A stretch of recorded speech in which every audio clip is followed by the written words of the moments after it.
Okay, so this is assignment 4. It's out on the 30th, it's in on the 6th. It's a sort of presentation slash discussion. And I'll go through what you need to produce now.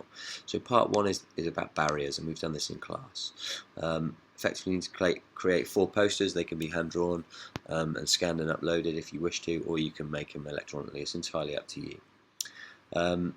So the first thing you need to do is consider your specific target group. Okay, so whichever target group that might be, you don't have to stick to them, because actually there's lots of things around these barriers that you can talk around different target groups, but if you want to stick to a specific target group, you can. First of all, it's about describing and explaining these barriers. Okay, so the barriers you must cover are time, resources, and resources can be equipment, it can be money, so fiscal. The next barrier is fitness. The next barrier is ability, so ability levels. Is that a potential barrier for people participating in physical activity? Lifestyle, in terms of the lifestyle that people lead, does that potentially cause a barrier? And medical conditions. And I'll just give you a quick example of the sorts of things that you might want to talk about. So we might talk about time, and we might talk about somebody who has children and actually is looking after those children, and they're young children, and therefore they're unable to find the time to take part in physical activity because they don't have the childcare. So not only are we talking about time there, and they're not being able to access physical activity, we could also say, well, why can't they get childcare? It might be because they don't have somebody in their family to look after them, after their children, or they don't have the money to be able to pay for childcare. So it might be more than just that barrier, and you can kind of pull out lots of barriers from within that. Talk about ability, we might talk about somebody's ability level, that actually they're a low level ability, or they've not done something before, so when they turn up to a club, actually they feel out of place, and that their ability level doesn't allow them to access that provision. So there's lots of things here that you can talk about, but you must describe and explain each one of these and use specific examples throughout. And you might use 2 or 3 examples for each one to kind of make your point and explain those barriers to demonstrate you understand them. So we look at part 2, which is you have to explain 3 cultural influences, and you've got the choices here actually. So here are the choices from 3.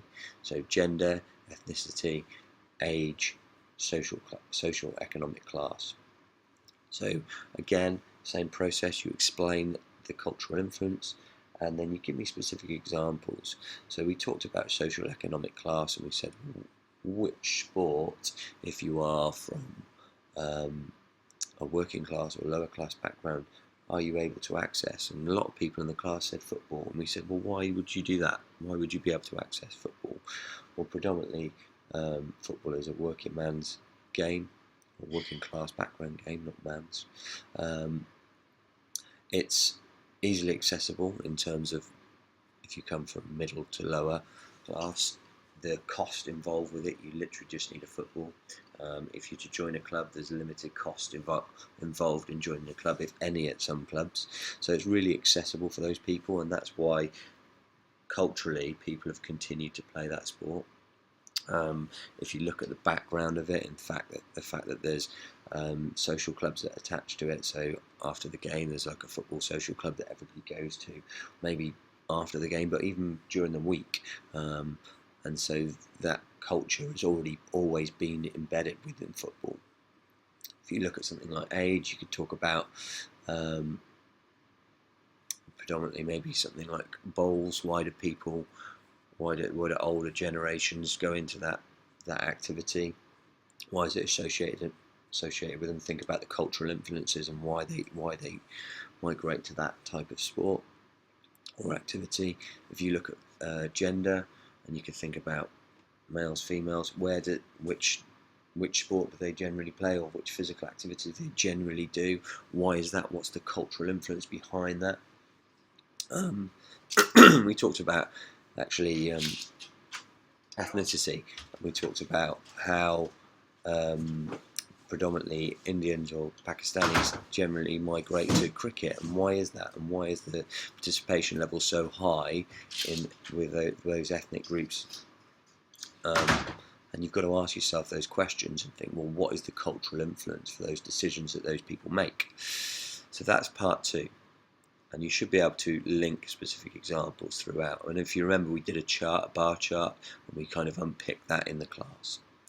Part 3, you're required to present 3 strategies or 3 initiatives. So the first bit to this is that you're required to present 3 strategies or initiatives which relate to sports participation. We looked at quite a lot of these. We looked at This Girl Can, we looked at TAS, Back to Netball. I think we actually looked at 6 in the class. They have to be current government or commercial initiatives. Okay, so if we think about TAS, what we do is we describe and explain TAS. Okay, what is it? How does it work? Aims and objectives of it. Who's it targeted at? Etc. The money that goes into it.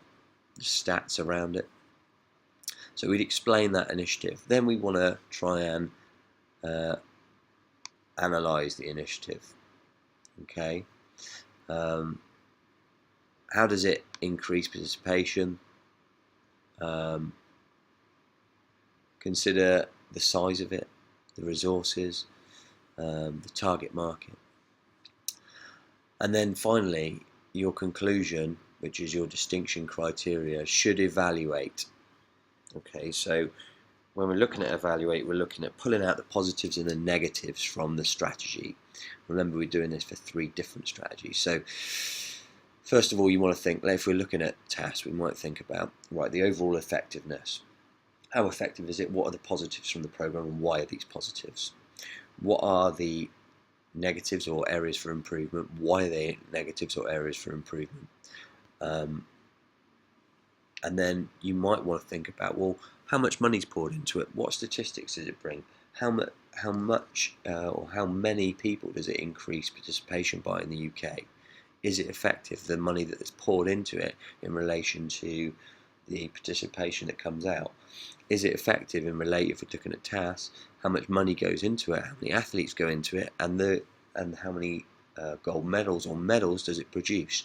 So does it do the job that it's meant to, and do you think it's value for money? If it's This Girl Can, you might think, well, this is a positive from it, this is a negative. How could it be better? Why could it be better? And you really need to think about pulling that strategy initiative apart so that you can argue for and against that, and make both sides of your points. As I say, it's for 3 strategies. We've done 6 in class, so you need to pick 3 of those to be able to tackle this. This is presented to me in a kind of a discussion-like format, and it will be done next Monday. Hope that's of help. Any questions, just get back to me and I will email you straight back.